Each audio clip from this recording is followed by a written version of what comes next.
My top 5 amazing freelancing tips just for you. Let's get started.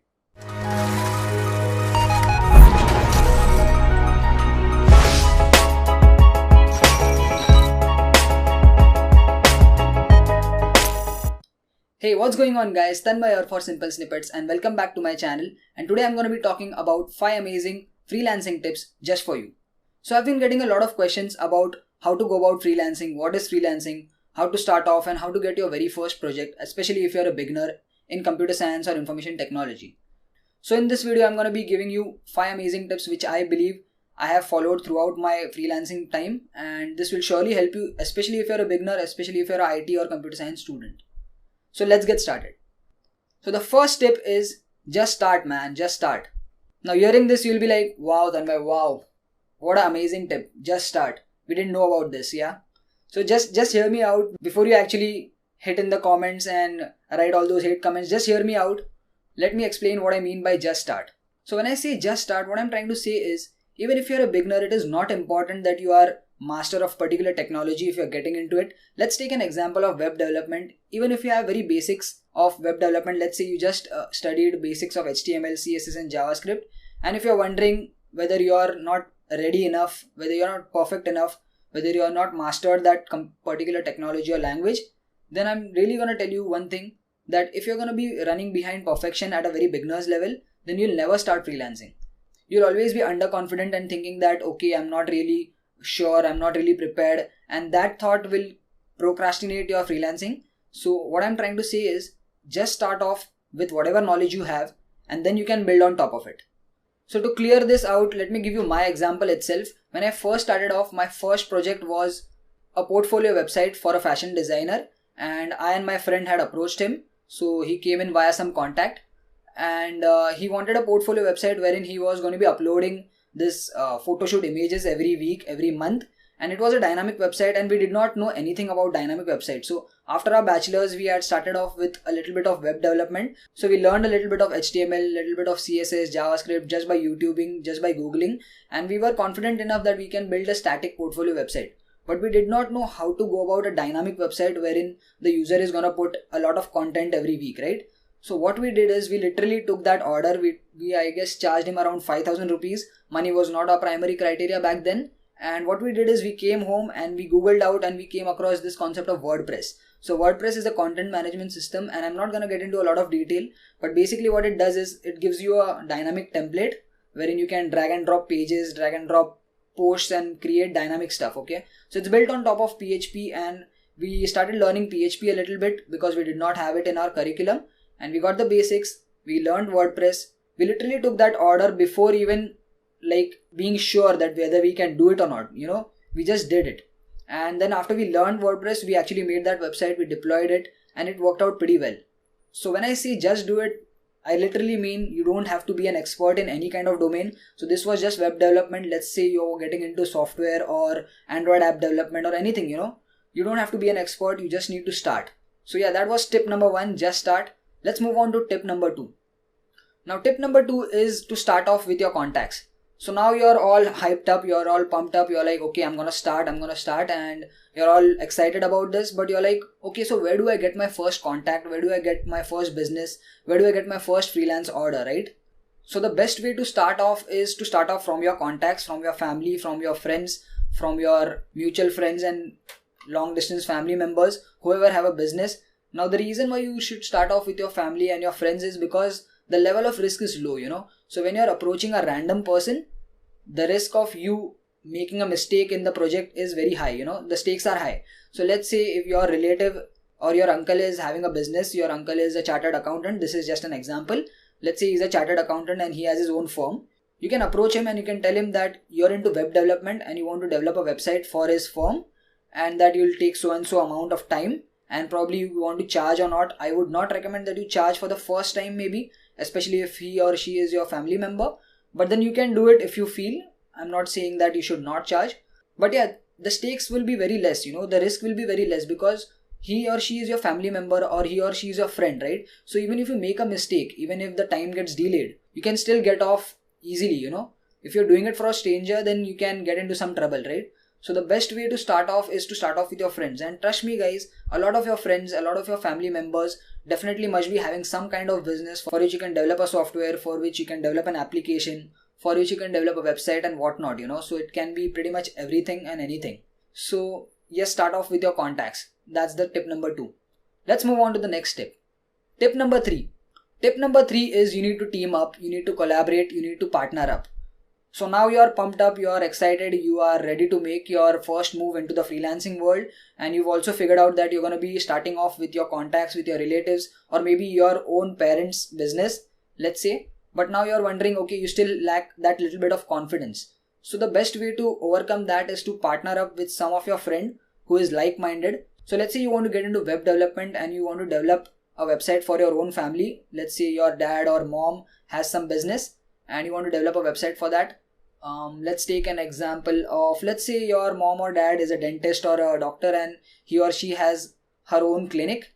So you want to develop a website for that clinic, So what you can do is you can approach your friend who is also into web development and you can tell him that, hey man, you know what, I'm trying to develop this website. Let's do it together. And the biggest advantage of this is that you will have one more smart mind working on the project, So when you have one more or more than one minds working on a project, there is a lot of knowledge transfer that is happening between the two.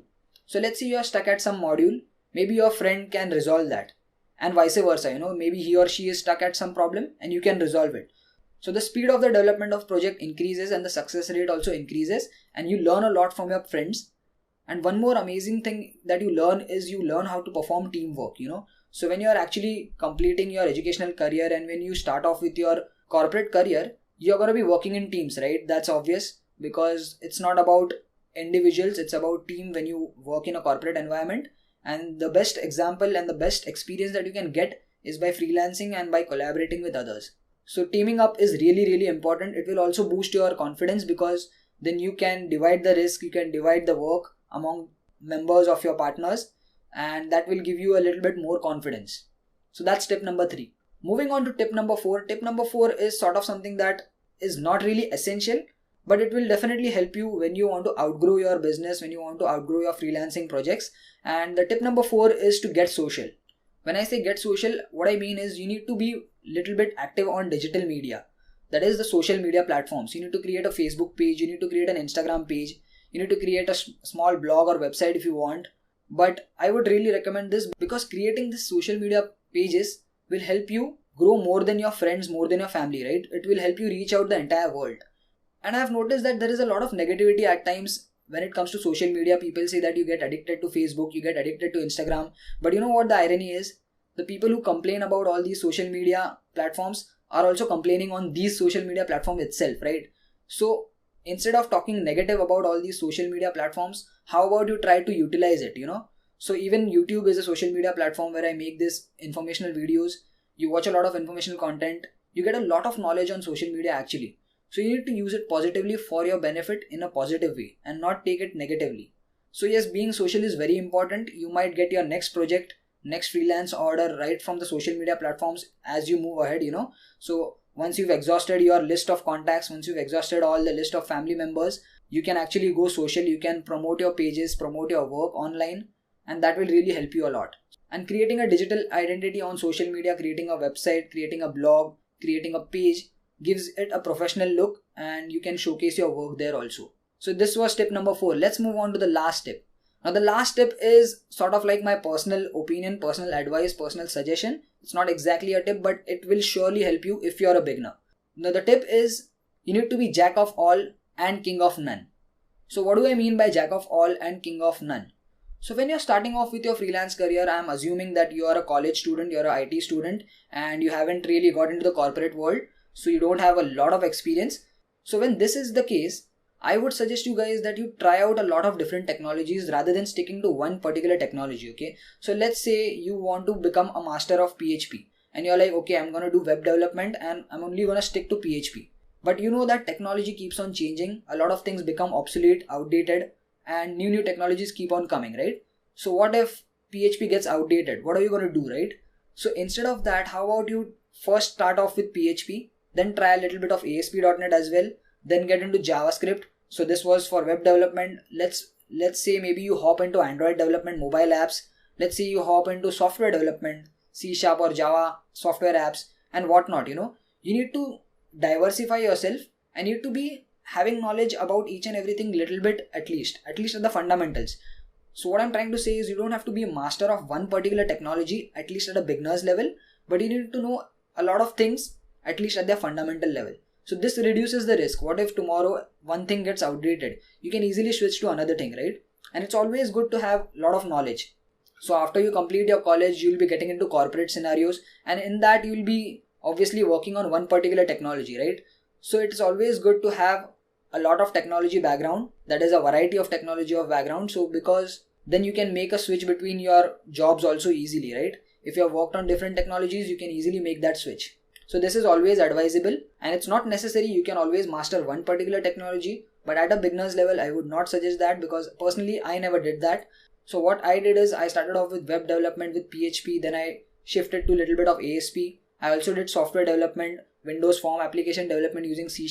I was not into Java much, but later on I also moved on to Android app development, so mobile app development was under my hood. So a lot of things I've tried out, and I'm not going to say that I'm going to be a master of one particular thing. I'm still not actually, but I do know a lot of things at a basic level, at a fundamental level, so that I can always switch between them depending upon what technology is relevant. So yeah, these were my 5 tips for starting off with freelancing. I hope these were very informational to you. If you feel that this video is helpful for you, do share it with your friends. Maybe it will help them also. Definitely share it with anyone who wants to get into freelancing but does not have that confidence and needs some important tips. These really are very helpful for beginners because these are tried and tested by me myself. These are my personal opinions. I'm pretty sure these will help you a lot.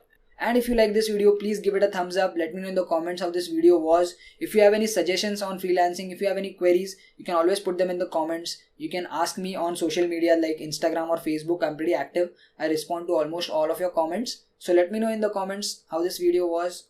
If you need any more such kind of videos, if you need any more tips, if you need any elaboration, do let me know. I'll pretty much try to answer them all.